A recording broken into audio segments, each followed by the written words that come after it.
Hey everybody, this is Mark Bozon, and I'm here to give you guys the video review for Castlevania-Order-of-Ecclesia for Nintendo DS. Order-of-Ecclesia is the third and what we'd assume to be the final Castlevania on DS, and with that comes some pretty huge shoes to fill. We've seen 2 other Castlevania DS games already, 3 on GBA, and of course it all goes back to Symphony of the Night, which many consider to be up there with Super Metroid as some of the best 2D platforming and adventuring there is. Interestingly enough though, Konami, instead of just going in and polishing and refining, actually added in about 50% of new animations and characters into the game, and changed the entire level structure of the first half. It's more mission-based this time instead of just one big adventure.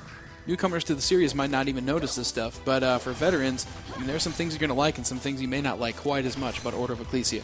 For starters, let's get this out of the way. The game is beautiful. It's well composed, it's got amazing presentation value, and dozens and dozens of hours replay time buried in there. When you put it up against all the other games on the system, this is a downright amazing DS game and a must-own for anyone that's remotely interested in adventures, 2D side-scrollers, or the Castlevania series. With that being said, though, there are some kind of odd aspects and kind of pacing issues that you find with this game overall. For starters, you got the glyph system. It's basically a hybrid of between like skills and weapons and souls from the previous games, all kind of melded into one. And while there's some great magic-based abilities in there, many of the glyphs are kind of clones of each other, so you end up seeing a lot of the same things. You can check it out here. I've actually got a regular axe, and I'm going to switch over and throw a level 2 axe, and I'm switching again for the final level 3 axe. They actually get stronger, but you take that idea across regular swords and lances and throwing knives, things like that, you end up taking out about the first quarter of total glyphs that are in the game. Granted, there's some pretty amazing ones in there as well, though, so check it out. Each of these also have a glyph fusion attack, so you can take any of these and pair them together. You've got huge axe swings, you've got blizzard spells, here's a devastating, just gigantic golem hand crushing attack. So while the initial impressions that the game might be limited, it's really a matter of just sticking with it until you get to the real meat and potatoes of the game, which, oddly enough, are actually in the back half of the adventure instead of the first half. Here's another example of that same kind of like pacing issue within the game. As I scroll through these maps, you can check out, each of them are really small. There's a lot of them, but they're only about like 15 rooms, give or take, in specific maps. Now, when you jump into them, they look really nice. They're really impressive. You've got underwater caverns, this haunted prison going on here, an ocean battle where you're actually like out in the high seas and you can see this ship completely out of control in the background. And a lot of these like kind of decaying forests and things like that are more organic, things that you don't normally see because you're stuck inside the castle.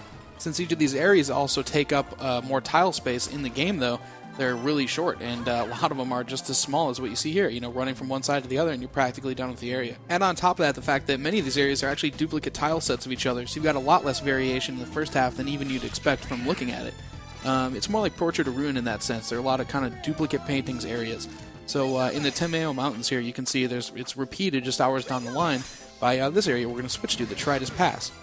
Head back to the water levels that we were talking about earlier, and you've got the Claudius Channel, and that's actually directly cloned by the Somnus Reef right here.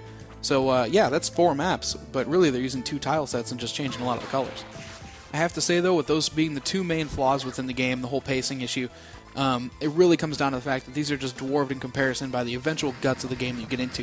You've got larger areas, you've got some extremely brutal enemies. You can see I'm just getting my butt kicked in this area. It's near the end, we're going to use a small amount of those clips. But the whole, quest system that even brings together the beginning of the game when you're going around the village and kind of collecting every villager again, that stuff's all really good. And in the end, you do have kind of a slow start, and it's a little strange at first, but it more than pays off by the time you're done. And there's a lot to see in this game. You, of course, cap that all off with the extra playthroughs the players have come to expect. You've got online versus mode, item trading, racing, a few other goodies that you can see in there. And, it's definitely a game that's going to take you dozens of hours to play if you really get hooked. And you'd be hard-pressed to find a game that's much better than Order of Ecclesia on the Nintendo DS. It has its issues, there are some weird things about it, but overall, we gave it a 9.0. It's an incredible game, Editor's Choice Award, one of the highest ratings I've given on this site, and definitely worth a look. So head on over to IGN.com, check out the full written review, and then go pick this one up and enjoy it.